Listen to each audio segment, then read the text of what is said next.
आखिर अच्छे लोगों के साथ बुरा क्यों होता है?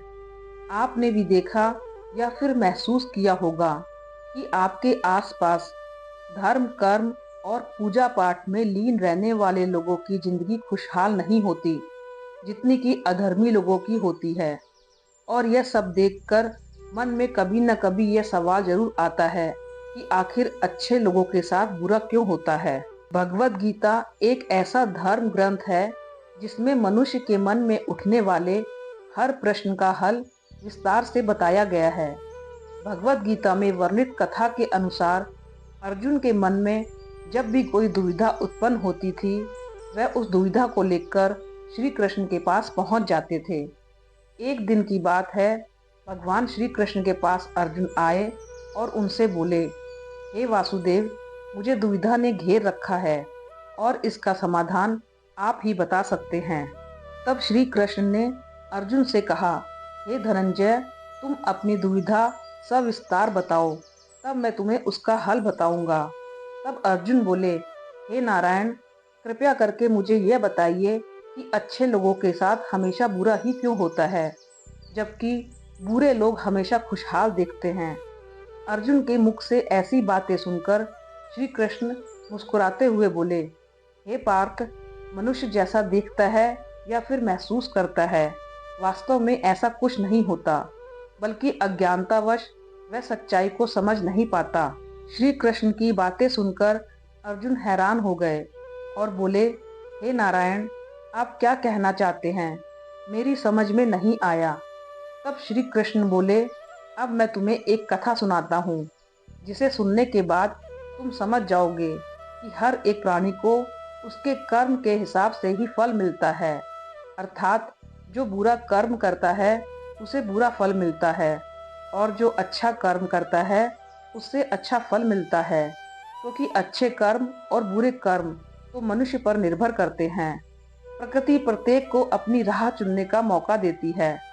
अब इसका फैसला उसे ही करना होता है कि वह किस राह पर चलना चाहता है। यह व्यक्ति विशेष की इच्छा पर निर्भर करता है। फिर कथा सुनाते हुए श्री कृष्ण बोले, बहुत समय पहले की बात है। एक नगर में दो पुरुष रहा करते थे। उनमें से एक व्यापारी था, जिसके लिए अपने जीवन में धर्म और नीति की बहुत महत्ता थी। वह पूजा पाठ और भगवान की भक्ति में बहुत विश्वास करता था। चाहे कुछ भी हो जाए, रोज मंदिर जाना नहीं भूलता। ना ही दान धर्म के कार्यों में किसी प्रकार की कमी रखता था। कुछ भी हो जाए, वह नित्य भगवान की पूजा अर्चना किया करता था। वहीं दूसरी ओर उसी नगर का दूसरा व्यक्ति पहले से बिल्कुल ही विपरीत था। वह प्रतिदिन मंदिर तो जाया करता था, परंतु पूजा पाठ के उद्देश्य से नहीं, बल्कि मंदिर के बाहर से चप्पल और धन चोरी करने के लिए। उसे दान धर्म न्याय नीति किसी से कुछ लेना देना नहीं था। इसी तरह समय बीतता गया और एक दिन उस नगर में जोर की वर्षा हो रही थी, जिसकी वजह से उस दिन नगर के मंदिर में पंडित के अलावा कोई नहीं था। यह बात जब दूसरे व्यक्ति को पता चली तो उसके मन में ख्याल आया, अभी सही मौका है मंदिर के धन को चुराने का, और वह वर्षा में ही मंदिर पहुंच गया। मंदिर पहुंचकर उस व्यक्ति ने पंडित से नजर बचाते हुए मंदिर में मौजूद सारे धन और जेवरात चुरा लिए और बड़ी प्रसन्नता से वहां से निकल गया। उसी समय धर्म कर्म में विश्वास करने वाला व्यापारी भी मंदिर पहुंचा और भगवान के दर्शन किए, परंतु दुर्भाग्य से मंदिर का पुजारी उस बड़े व्यापारी को ही चोर समझ बैठा और शोर मचाने लगा। शोर सुनकर मंदिर में लोगों की भीड़ जमा हो गई और सभी दूसरे व्यापारी को चोर समझ बैठे और उसे अपमानित करने लगे। यह देखकर वह भला व्यक्ति हैरान हो गया और उसे समझ नहीं आ रहा था कि उसके साथ क्या हो रहा है। फिर वह किसी तरह लोगों से बचता हुआ उस मंदिर से निकल गया, लेकिन दुर्भाग्य ने उसका साथ वहां भी नहीं छोड़ा। मंदिर से बाहर निकलते ही वह एक गाड़ी से टकरा गया और घायल हो गया। फिर व्यापारी घर को जाने लगा। तभी रास्ते में उसकी मुलाकात उस दुष्ट व्यक्ति से हुई जिसने मंदिर का धन चोरी किया था। वह अपनी ही धुन में नाचता हुआ जोर जोर से बोलता हुआ जा रहा था कि मेरी तो किस्मत चमक गई, एक साथ इतना सारा धन मिल गया। जब व्यापारी ने उस धूर्त आदमी की बातें सुनी तो उसे बहुत हैरानी हुई और क्रोधित भी हुआ। उसने अपने घर जाते ही भगवान की सारी फोटो निकाल कर फेंक दी और भगवान से नाराज होते हुए अपना जीवन व्यतीत करने लगा। कुछ समय पश्चात दोनों ही व्यक्तियों की मृत्यु हो गई और दोनों यमराज की सभा में पहुंचे। व्यापारी ने अपने बगल में उस दुष्ट व्यक्ति को खड़ा देख क्रोधित स्वर में यह पूछा कि मैं तो हमेशा अच्छे कर्म करता था, पूजा पाठ ध्यान धर्म में विश्वास करता था, जिसके बदले मुझे जीवन भर सिर्फ अपमान और दर्द ही मिला, और इस अधर्म करने वाले पापी व्यक्ति को नोटों से भरी पोटली, आखिर क्यों? इस पर यमराज उस व्यापारी को बताया कि पुत्र, तुम गलत सोच रहे हो।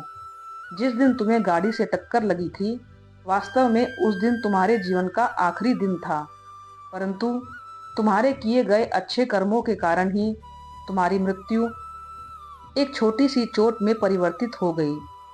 और इस दुष्ट व्यक्ति के बारे में जानना चाहते हो तो पुत्र, दरअसल उसके भाग्य में राजयोग था, जो कि इसके दुष्कर्म और अधर्म के कारण एक छोटे से धन की पोटली में परिवर्तित हो गया।